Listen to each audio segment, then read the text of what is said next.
We are joined now by Ralphie Aversa, who is the senior entertainment correspondent for USA Today. Thanks so much for joining us this morning.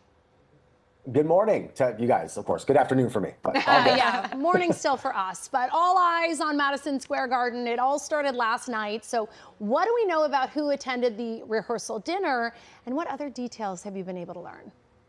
Well, we've seen, a few different people. Obviously, a number of different outlets had spotted Jack Antonoff, had also spotted Lena Dunham, Gigi Hadid, and Bradley Cooper, of course. And then, Selena Gomez was posting on Instagram from what appeared to be the back of an SUV or black car. Nobody actually saw her enter or leave Madison Square Garden, but one would think that she probably would have made that short list as well for the event that happened last night. And one of the other things we saw, and you saw a little bit of this in Doug's report just now, but on 31st Street, which, for those who don't know, Madison Square Garden takes up 2 city blocks here in Midtown Manhattan.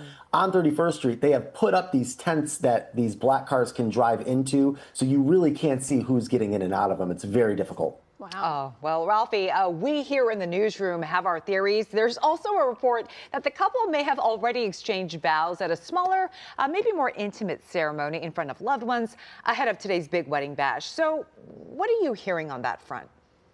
Can't confirm that it hasn't already happened, so it might have. One thing to note, at least here in New York State, marriage licenses are exempt from FOIL, Freedom of Information laws.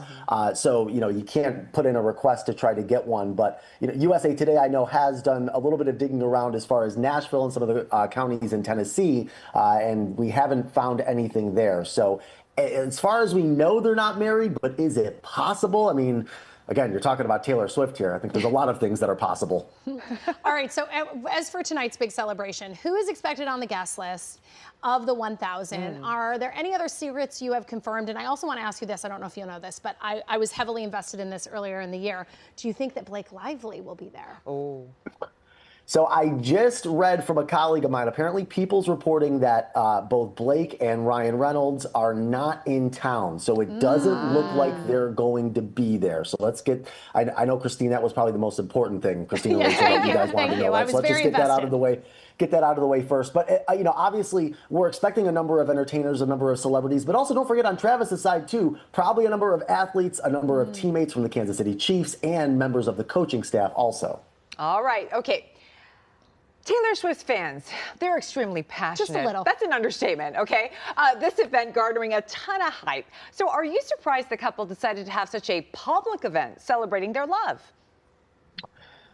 I guess it depends on how you define public. And I thought my colleague Brian, again, in that package, did a nice job of kind of breaking down some of the benefits, we'll call them, of holding this event in the middle of New York City, as opposed to, say, at her home in Watch Hill, Rhode Island, where she's right on the ocean and she's had a number of documented security issues, people just trying to pass by, in some instances, people actually trying to swim up to her property. She obviously doesn't have to worry about that at Madison Square Garden. It is a very centrally located place. Anything she needs to dress up that venue, she can get it to New York City in no time. It's not like some exotic island. I mean, again, their resources are endless, but to have it in New York really does make a lot of sense, especially if you're going to invite 1,000 of your closest friends.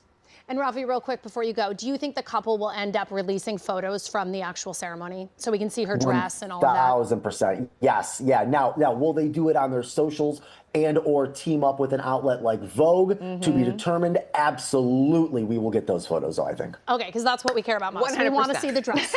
Ralphie, thanks so much for joining us. Thanks, guys.